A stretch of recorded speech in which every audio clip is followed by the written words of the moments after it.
맞습니다. 네, 제가 목 감기가 좀 들었습니다.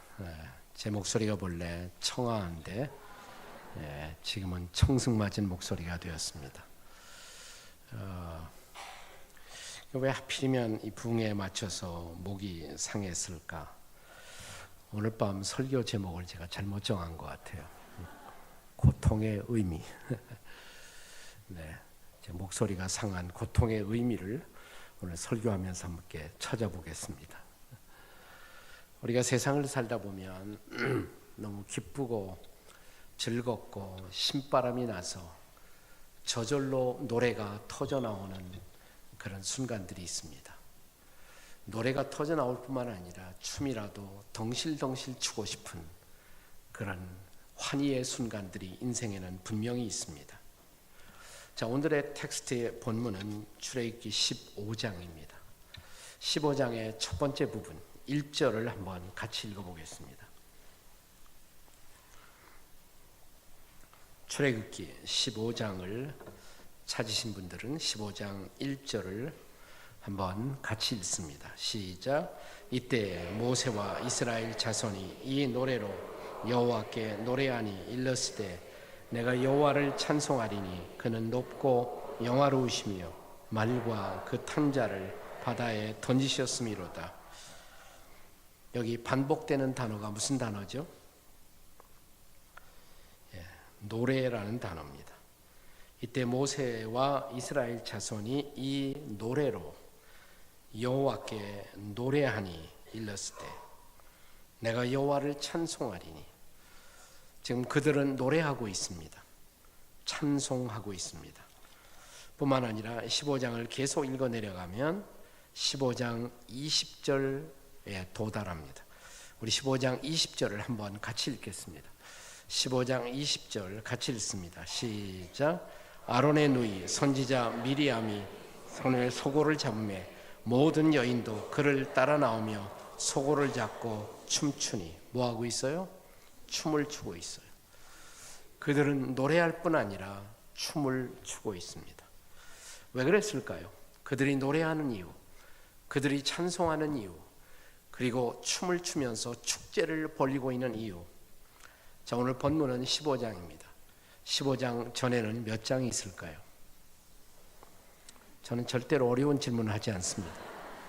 인생 살기 힘든데 난해한 질문을 던져서 여러분을 고통스럽게 할 이유가 하나도 없습니다. 당연하고 쉬운 질문만 합니다. 15장 전에는 몇 장이 있어요? 14장. 15장에서 이스라엘 백성들이 노래하고 있는 이유, 찬송하고 있는 이유, 춤을 추고 있는 이유, 14장 때문입니다. 14장의 사건 때문이죠. 자, 14장에 무슨 사건이 일어났어요? 네, 이스라엘 백성들이 홍해 바다를 건너간 사건입니다. 그들을 추격하고 있는 에집트의 바로의 군대, 꼼짝없이 죽는 줄 알았습니다. 홍해 바다 앞에서. 그런데 모세가 기도하자 홍해 바다가 갈라졌어요. 바다를 육지처럼 건넜습니다. 그들을 추격하던 바로의 군대를 따돌리고 그들을 수장시키고 그들은 약속의 땅을 향해서 광야로 나왔습니다. 그들은 그들을 도우시는 하나님의 구원의 손길을 보았습니다. 기적의 손길을 보았습니다. 어찌 노래하지 않을 수가 있겠어요? 어찌 찬양하지 않을 수가 있겠어요? 어찌 춤을 추지 않을 수가 있었겠습니까? 그러나 문제는 이 노래가, 이 찬양이, 그리고 그들이 춤을 추던 이 축제가 오래가지 못했다는 것입니다. 얼마 갔느냐? 꼭 사흘밖에 가지 못했습니다.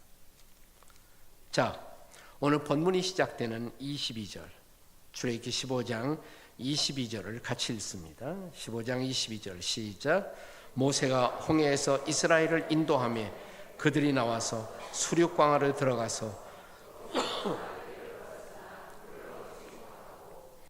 자, 그들이 광야로 나와서 사흘길을 걷는 동안에 뭐를 얻지 못했다?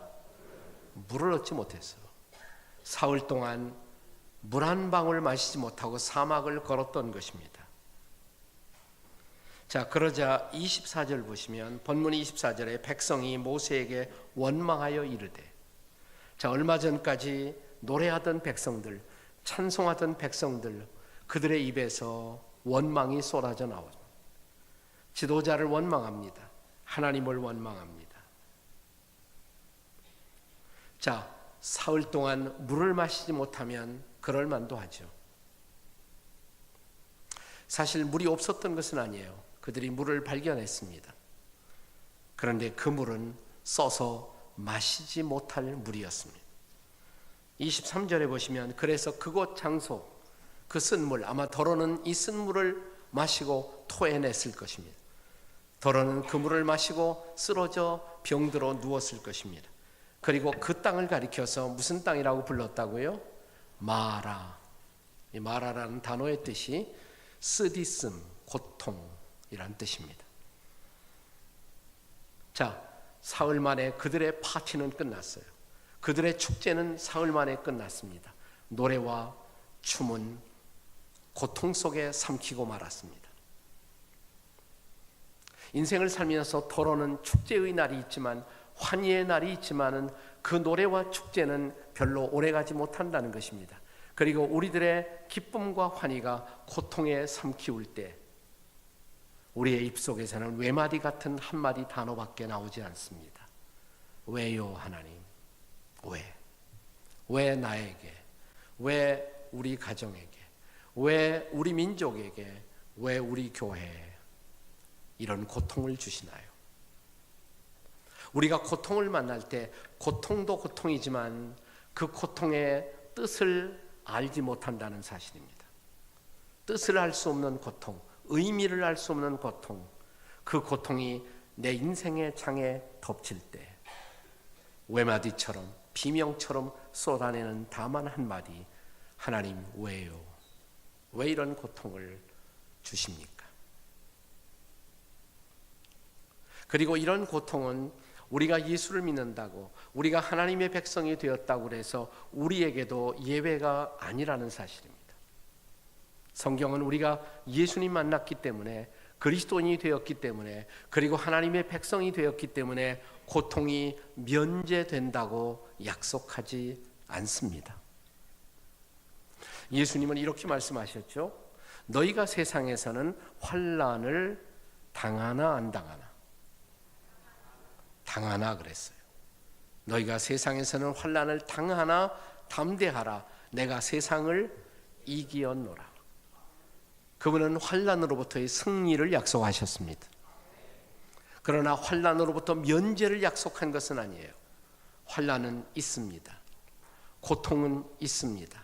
아픔은 있습니다. 그렇다면 하나님의 백성들에게도, 그리스도인들에게도 예외가 아닌 고통, 이 고통의 의미는 도대체 무엇일까요? 저는 이 고통으로부터 시작해서 내일 새벽에는 치유에 대해서 같이 생각할 것입니다. 오늘 밤만 나오고 내일 새벽에 안 나오면 고통만 실컷 받고 치유를 경험하지 못합니다. 치유로 가서 그 다음에 치유를 넘어서서 마지막 날 우리는 어떻게 우리에게 주어진 인생의 사명을 감당하면서 정말 하나님의 뜻을 이루는 백성으로 살 것인가. 근데 그 사이에 내일 저녁에 우리가 하나님의 소명을 감당할 만한 주의 백성이 되기 위해서 반드시 필요한 것이 있습니다. 그것이 바로 성숙입니다.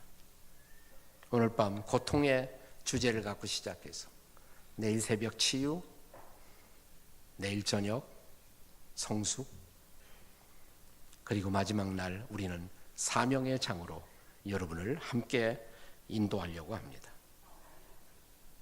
자, 하나님의 백성들에게도 예외가 아닌 고통, 그러면 이 고통의 의미는 무엇일까? 저는 고통을 극복하는 혹은 고통을 넘어서는, 고통을 치유하는 가장 중요한 스텝은 고통의 의미를 이해하는 것입니다.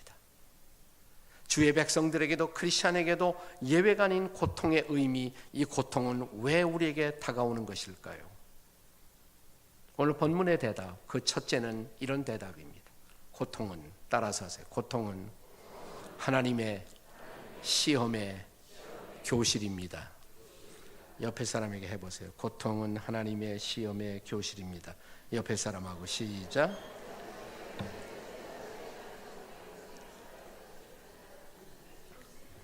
짝을 바꿔서 한번 해보세요. 고통은 하나님의 시험의 교실입니다. 앞뒤로 짝을 짓고 한번 해보세요. 시작. 고통은 하나님의 시험의 교실입니다. 이렇게 반복해야 좀 남을 거 아니에요. 마음에 남을 거 아니에요. 제가 그러니까 우리 교회 어떤 권사님이 목사님이 아무리 그래도 이제 저는 틀렸습니다 그래요. 왜요? 그러니까 목사님이 아무리 따라하게 하고 반복시켜도 이제는 도무지 기억이 되지 않습니다. 왜요? 제 머리가 목사님 돌이 되었습니다 그래요. 돌이 되었습니다. 제가 그랬습니다. 권사님 절대로 비관하지 마세요. 돌에는 새기기가 힘들지 일단 한번 새겨지면 절대로 지워지지 않습니다. 지금 저를 따라서 자꾸만 반복하는 이유는 왜 그럴까요? 어디에? 그렇죠. 옆에 사람 보고 우리 돌에 잘 새깁시다 한번 해보세요. 돌에 잘 새깁시다. 아니 그냥 그러지 말고 여기 좀 가리키면서 돌에 잘 새깁시다 한번 다 같이 시작. 돌에 잘 새깁시다. 네.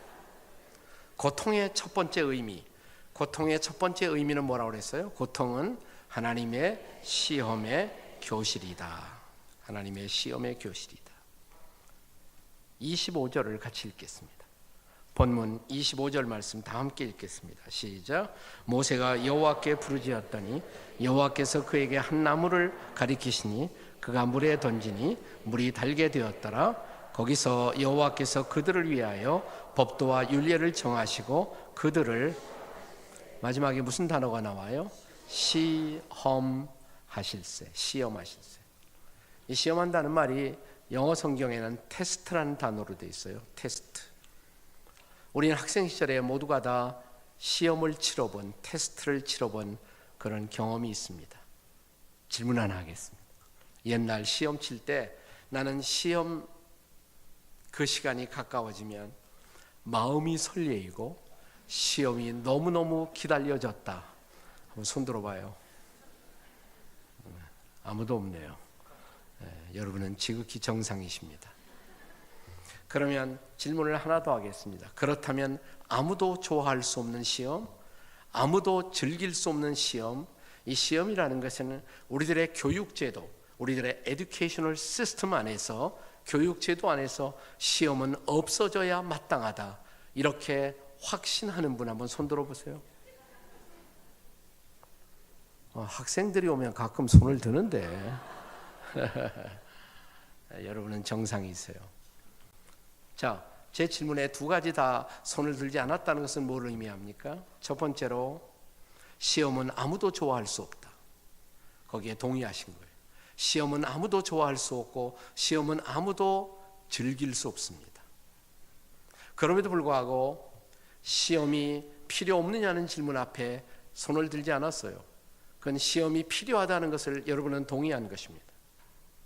학교에서 시험을 치르고 나면 어떤 일이 생깁니까? 내가 어떤 과목에서 성적이 뒤떨어져 있는지 발견해요. 그래서 그 성적을 집중적으로 우리가 공부하면 성적이 향상됩니다. 그래서 시험은 필요한 것이에요. 그래서 시험은 필요한 것입니다.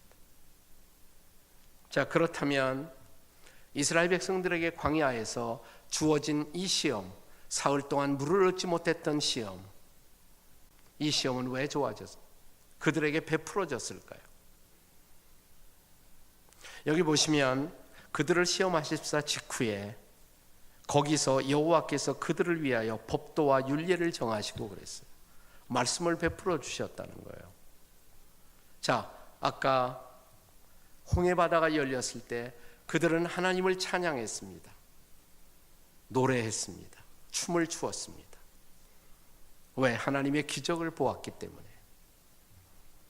그러나 그 기적은 계속된 것은 아닙니다. 때로는 물이 끊어지는 시험이 있었어요. 거기다가 하나님의 말씀이 주어집니다. 자, 물도 끊어지고, 하지만 이 아픈 가운데서도 내가 너희들에게 베푸는 이 말씀을 붙들고 나를 찬양할 수 있겠니? 여전히 나를 인해서 기뻐하고 이 말씀을 붙들고 광야 길을 걸을 수 있겠니? 라는 중요한 시험이에요. 하늘이 맑을 때 누구나 기뻐할 수가 있어요. 누구나 감사할 수가 있어요. 내 인생이 칠흑 같은 어둠을 직면할 때 그때도 감사하십니까? 찬양하십니까? 여기 우리 진짜 시험이 있는 거예요. 진짜 시험이. 자, 시험지가 지금 책상 위에 주어져 있습니다.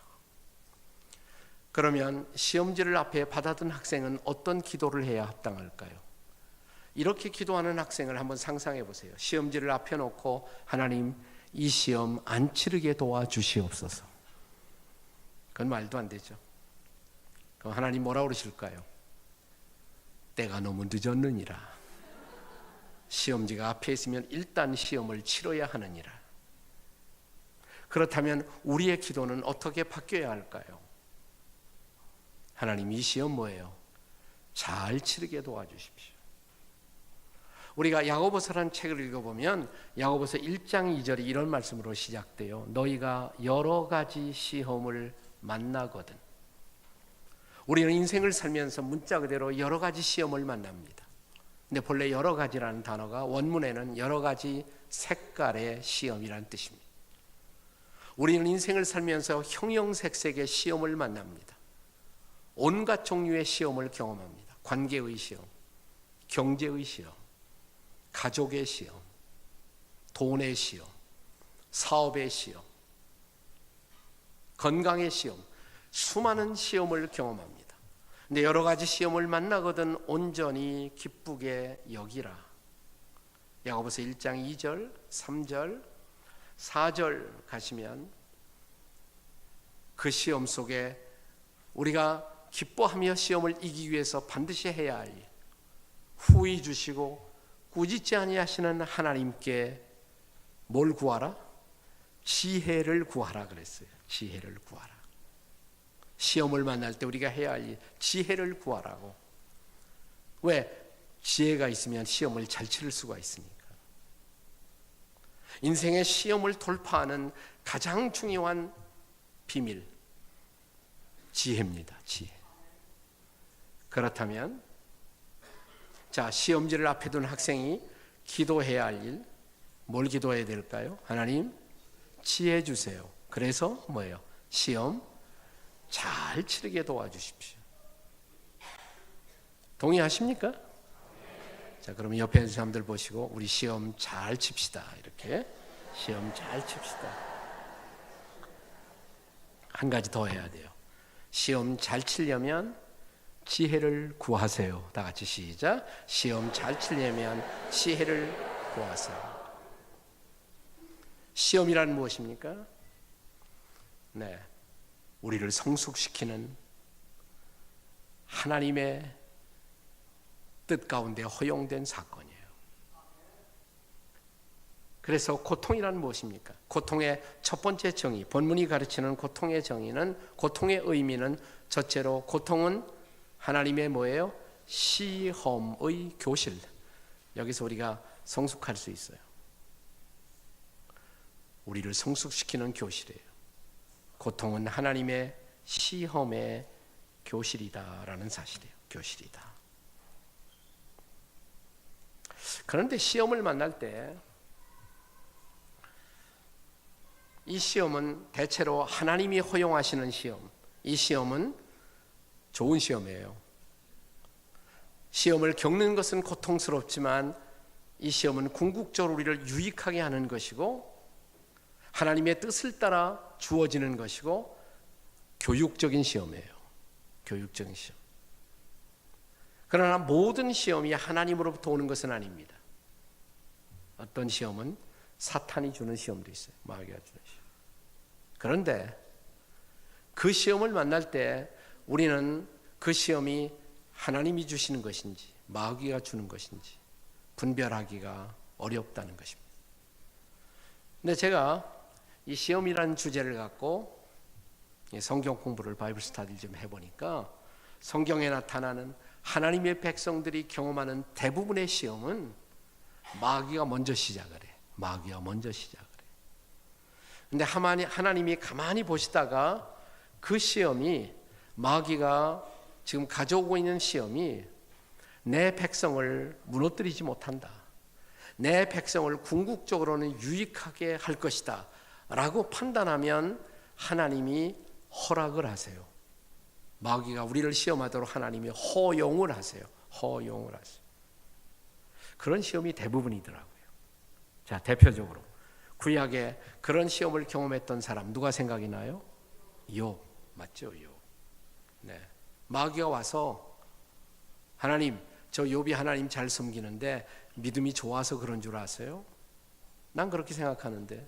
아니에요. 하나님, 팔자가 좋아서 그런 거예요. 욥도 좀 환경이 나빠져 버리면 절대로 하나님을 섬기지 못할 거예요. 나는 안 그렇게 생각하는데. 그럼 제가 한번 시험해 볼까요? 마귀야? 오케이, 시험해 봐.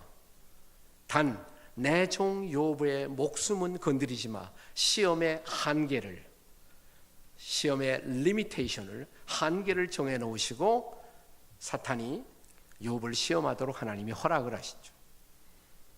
그래서 온갖 시험을 경험합니다.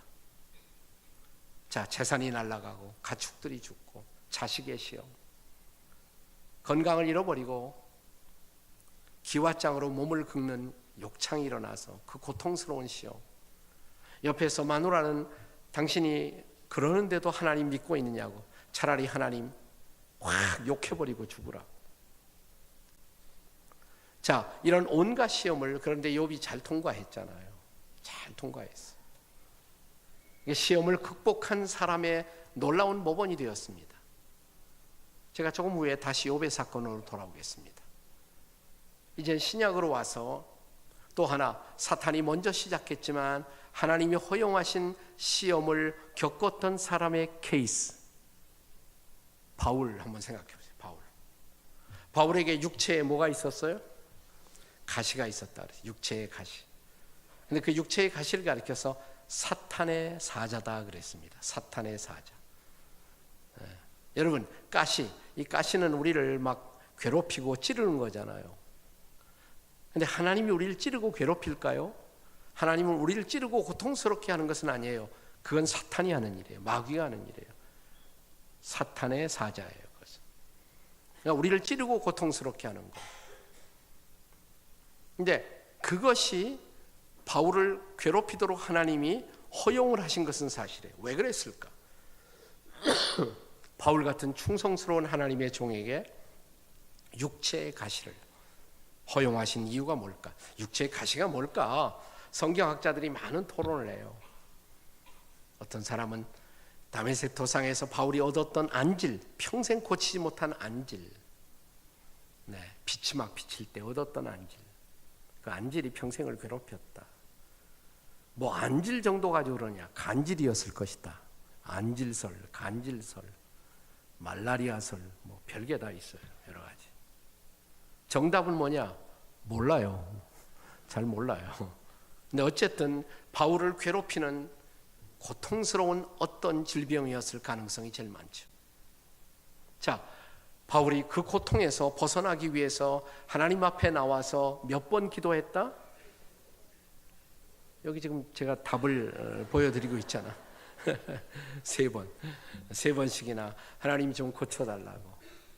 근데 바울이 원하는 쪽으로 기도가 응답이 되었습니까? 안 되었습니까? 아니에요. 그 고통 떠나지 않았어요. 근데 바울은 기도의 응답을 받지 못했다고 말합니까? 그렇진 않아요. 그 고통 속에서 하나님의 놀라운 은혜를 경험했다고 말합니다. 내 은혜가 네게 족하다. 자, 바울이 그 고통 속에서 그 고통이 옮겨지도록 기도하다가 깨달았던 놀라운 교훈이 뭐냐면, 그 가시를 주신 이유를 발견했어요. 하나님이 자기 육체에 그 괴로운 고통스러운 가시를 허용하신 이유, 바울이 이렇게 말합니다. 내가 지금까지 하나님 앞에 많은 은혜를 받고 살았는데 내가 몸까지 건강하면 내가 교만해져 갖고 내가 하나님인 줄 착각할까 봐 나를 자고하지 않게 하시려고 그랬어요. 나를 교만하지 않게 하시려고 나에게 육체의 가시를 허용했다. 자, 그러면 그의 기도의 응답은 도대체 뭡니까? 그 가시가 없어지지 않았다면 그 가시를 그대로 두시되 그 가시 때문에 바울이 못할 일 없었어요. 그 고통을 극복하고 할 일 다 했어요. 자기 사명 다 감당하고 그는 고통을 넉넉히 이길 수가 있었어요. 그래서 사탄이 시작했지만 뭐예요? 하나님이 허용하셨다. 사랑하는 여러분, 그런 연유로 여러분과 저의 인생의 잔행에도 어느 날 고통이 허용된다면 우리가 믿어야 할 것이 있습니다. 우리는 마침내 고통을 극복할 수 있다 믿으시기 바랍니다. 그리고 우리는 좀 더 성숙할 것이다. 그리고 우리는 승리할 것이다. 그리고 마침내 사명을 감당할 것이다. 고통의 의미, 고통은 하나님의 시험의 교실이다라는 사실입니다. 오늘 본문이 가르치는 고통의 또 하나의 의미가 있습니다. 두 번째로 고통의 두 번째 의미는 따라서 하세요. 고통은 하나님의 축복의 통로입니다. 옆에 사람하고 해보세요. 시작. 고통은 하나님의 축복의 통로입니다. 아니, 고통이 하나님의 축복이라고요? 아니에요. 제가 고통이 하나님의 축복이라고 그러는 것이 아닙니다. 고통은 고통입니다. 아픔은 아픔입니다. 슬픔은 슬픔이고, 제가 말하는 것은 고통은 하나님의 축복이 아니라 축복의 통로입니다. 축복으로 가는 통로다 이 말이죠. 고통 자체는 축복은 아니에요. 그러나 고통으로 가는 통로일 수가 있어요. 자, 오늘 본문의 마지막 구절 27절입니다. 27절을 우리 다 같이 읽겠습니다. 27절 다 함께 읽습니다. 시작. 그들이 엘림에 이르니 거기에 물샘 12과 종려나무 70그루가 있는지라 거기서 그들이 그물 곁에 장막을 치니라. 지금 이스라엘 백성들이 고통을 경험하고 있었던 것, 사흘 동안 물을 마시지 못했다가 쓴 물 마시고 병들어 누웠던 그곳 마라. 이 마라에서 엘림이라는 곳은 아주 가까워요. 마라에서 남쪽으로 11km 정도밖에 되지 않아요. 네, 제가 마라에서 엘림까지를 가봤어요. 아주 가까워요. 네, 아주 가깝습니다. 11km 정도. 걸을 수도 있는 거리예요. 오늘 여러분이 이 교회에 나오시기 위해서 11km 이상의 거리에서 아마 대부분 다 오셨을 거예요. 아주 가까워요. 자, 그들이 병들어 누웠던 곳, 하나님을 원망했던 그곳, 쓰러졌던 그곳, 그 마라에서 11km 조금 남쪽으로 내려왔더니 거기에 어느 곳에 도착했다? 엘림이라는 곳에 도착했습니다. 자, 엘림에 왔더니 거기에 뭐가 있었다? 물샘 12개. 거기다가 종려나무, 팜추리가 몇 그루? 70그루. 우리가 사막에서 이런 것을 만나면 보통 뭐라고 부릅니까? 아니에요. 오아시스 아니에요. 자, 단 2개 정도의 물샘만 있어도, 하나나 둘의 샘이 있어도, 그리고 서너 그루의 팜추리, 종려나무가 있어도 그것으로 충분히 그것은 오아시스가 있습니다. 그런데 물샘이 몇 개라고요? 12개. 종려나무가 몇 그루? 70그루. 이런 건 오아시스가 아니라 환상의 오아시스라고 부르는 것입니다. 환상의 오아시스. 자, 물 한 방울 마시지 못하고, 아니 더러는 쓴 물을 마시고 병들어 누웠던 마라에서 조금 아래 11km 내려왔더니 그곳에 뭐가 기다리고 있었다? 그렇죠. 환상의 오아시스가 기다리고 있어요. 그런데 그 환상의 오아시스를 11km 전방에 두고 마라의 땅에서 그들은 원망하고 있습니다. 불평하고 있습니다. 쓴 물을 토해내고 있습니다. 병들어 있습니다. 왜 그랬을까요? 엘림이 보이지 않았기 때문에. 엘림이 보이지 않았기 때문에. 그러나 여러분 이것을 기억하세요. 저를 따라서 읽으세요. 엘림은 보이지 않아도 당신을 위해 예비되어 있습니다. 믿으세요? 옆에 사람에게 해보세요. 엘림은 집사님을 위해, 엘림은 권사님을 위해, 엘림은 장로님을 위해 예비되어 있습니다. 시작. 근데 문제는 엘림이 보여야 돼, 그죠? 엘림이 보여야 돼. 문제는 보이지 않아요. 이것이 보이지 않아. 오래전 우리가 살던 한반도에 남북의 6.25 전쟁이 벌어졌죠. 6.25 전쟁. 전쟁이 한참이었을 때 포탄이 오가는 전쟁터에 참호 폭스홀에 들어가 있었던 흑인 병사 하나에게 이 전쟁을 취재하고 있었던 한 언론인이, 신문기자가 녹음기 같은 것을 대고 질문을 하고 있었습니다. 겁에 질려 있는 흑인 병사에게, 참호 속에 들어가 있는 병사에게 지금 이 순간 당신은 무엇을 원하십니까? 당신이 구하시는 것은 뭡니까? 이 순간 당신은 뭘 원하십니까? 전쟁이, 폭탄이 나르고 있는 참호 속에 겁에 질린 흑인 병사에게 물었던 질문, 이 순간 당신은 무엇을 원하십니까? 이때 흑인 병사가 유명한 대답을 했어요. 이게 무전으로 타선이 되어 전 세계에 유명한 말이 되었습니다. 영어로 꼭 세 글자를 얘기했어요. 이 흑인 병사가 한 말, 세 마디의 말. Give me tomorrow. 나에게 내일을 주십시오. 나에게 내일을 주십시오. 우리에게 내일이 없다는 것, 살아야 할 내일이 없다는 것, 그 내일이 보이지 않는 것, 내일을 살아봤자 소용이 없다는 것, 이것처럼 절망이 어디 있어요? 내일이 보이십니까? 그런데 성경의 하나님은 내일을 준비하시는 하나님, 믿으세요? 우리를 위해 내일을 준비하시고 우리를 내일로 인도하시는 하나님, 믿으세요? 믿음은 바라는 것들의 실상이고 보이지 않는 것들의 증거이고 그 내일을 보기 위해서 우리에게 믿음의 눈이 열려야 하는 것입니다. 나는 오늘 밤 주께서 믿음의 눈을, 저와 여러분의 믿음의 눈을 열어주시기를 축복합니다. 그래서 여러분의 미래를 볼 수 있기를 바랍니다. 여러분의 내일을 볼 수 있기를 바랍니다. 하나님이 준비하신 놀라운 엘림을 볼 수 있기를 바랍니다. 자, 마라에서 엘림까지는 가깝다 멀다? 가깝다 그랬어요. 조금만 더 가면 돼요. 조금만 더.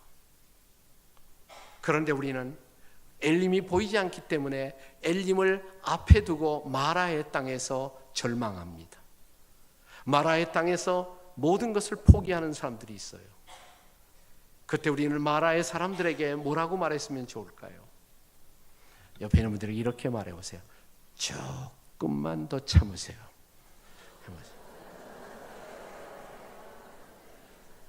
그리고 한마디 더, 조금만 더 가세요. 조금만 더 가세요. 일어나 조금만 더 가십시오. 주께서 예비하신 엘림이 곧 도달할 것입니다. 약속의 땅에 도달할 것입니다. 하나님의 백성들은 약속의 땅을 향해서 순례하는 백성들이에요. 내일의 땅, 약속의 땅에 하나님은 보다 위대한 미래를 준비하시고 우리를 한 걸음 한 걸음 인도해 가십니다. 아니, 살아봤자 죽는 건데 뭐, 살아봤자 늙는 건데 뭐, 살아봤자 늙는 건데 그럴까요?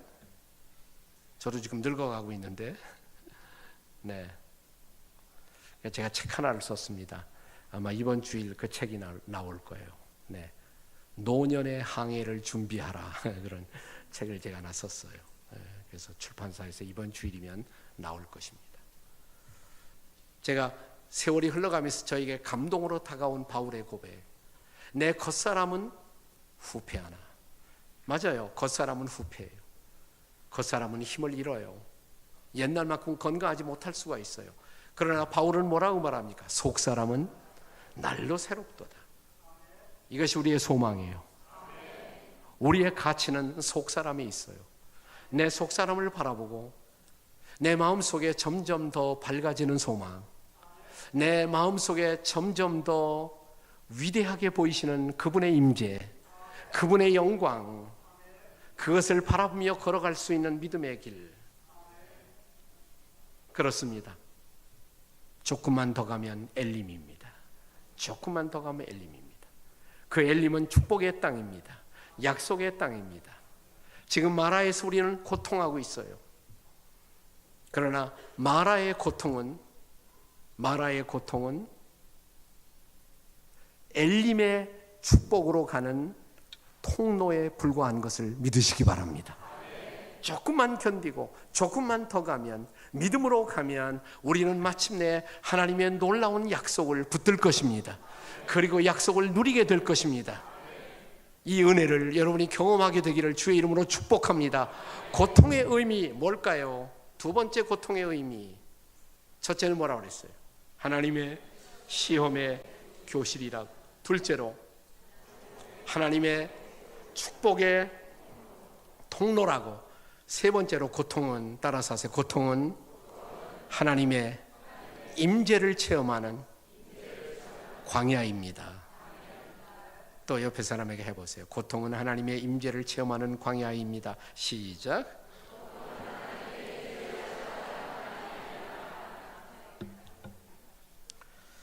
자, 24절에 백성이 모세에게 원망하여 이르되 우리가 무엇을 마실까 하며, 25절 모세가, 지도자 모세가 여호와께 부르짖었더니.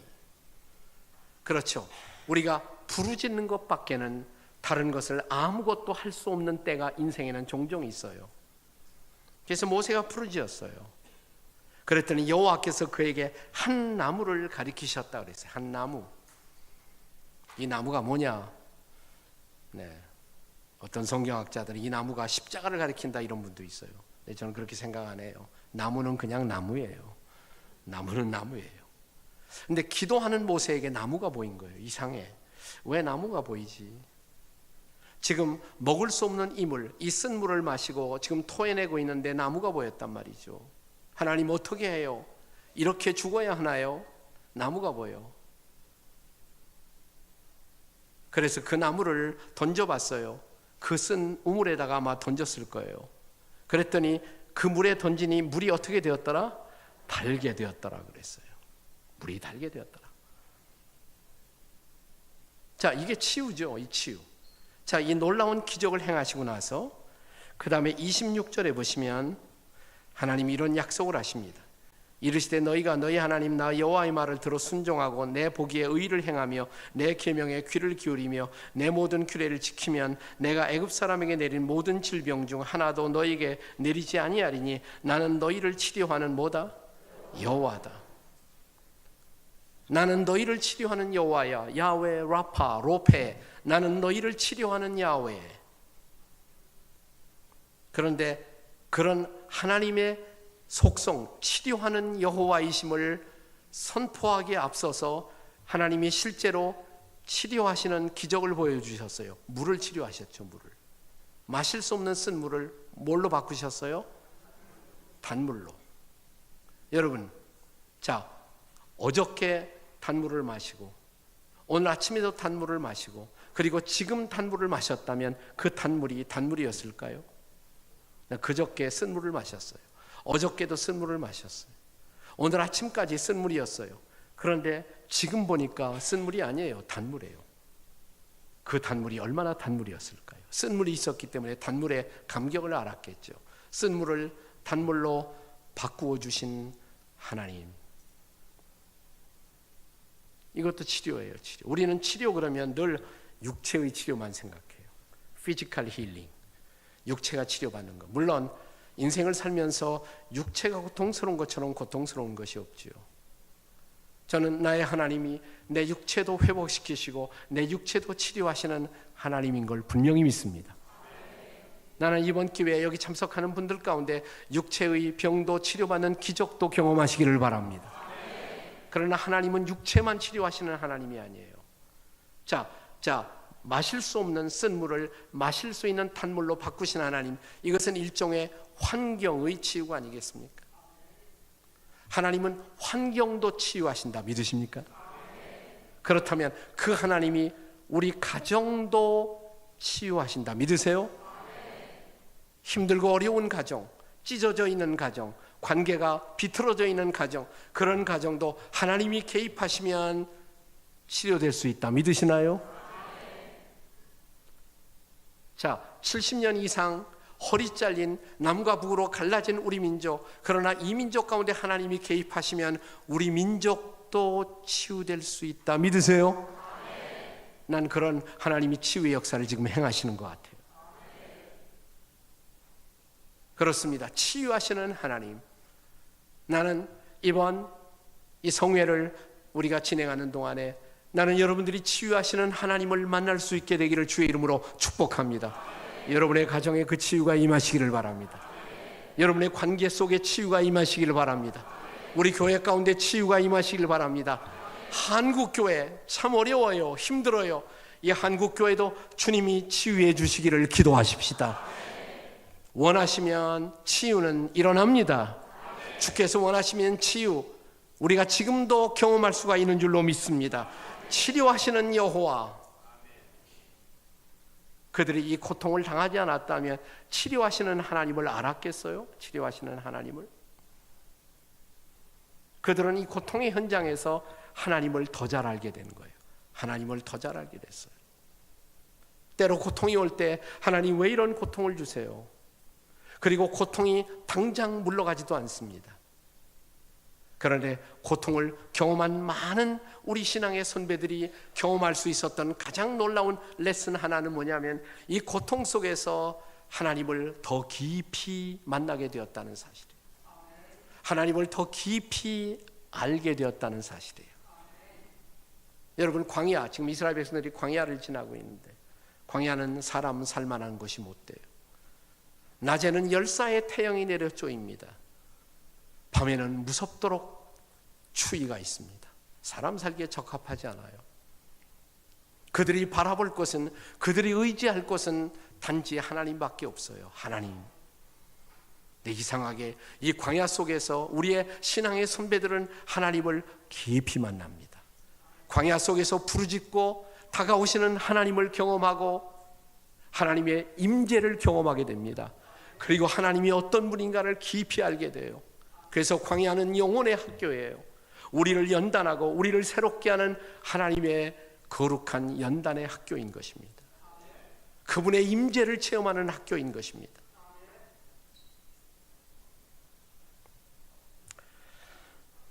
설교하는 우리 목사님들이 좋아하는 목사님이 있습니다. 영국의 스폴전이라는 목사님이 계세요. 스폴전. 설교의 왕자, 프린스, 이렇게 일컬어지던 분이에요.